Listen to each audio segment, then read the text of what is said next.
So this is where it all starts, with the grade. Generally, depending on what type of beer we're brewing, we have a combination of pale malt, which will be the base for most beers, and then we'll include some toasted grains like crystal malt. Different grades of crystal malt are available, and possibly even some roast malt or roast barley or chocolate malt, some of the higher coloured materials. So this is where it all starts. The malt, we're ready to mash now pretty soon. The mashing process will mix this with water at a predefined ratio to give us a fixed temperature in the final mix.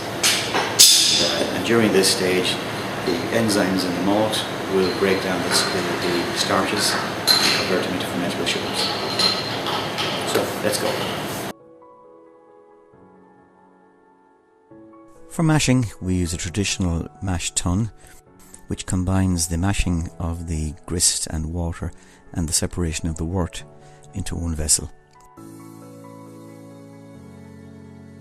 The mashing itself can be quite strenuous and active, as you can see here.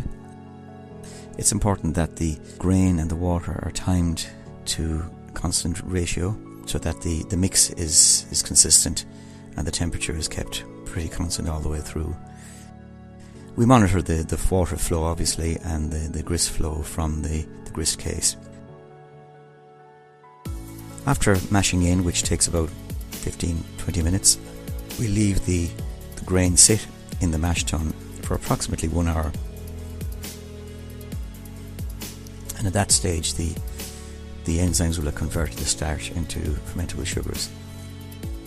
At that point then we run off the wort, we call it sweet wort at this stage, through an underback, which we then pump into the kettle for collection. The gravity of the wort is monitored all the way through, as is the level in the kettle, and we collect until we have the correct volume at the correct gravity.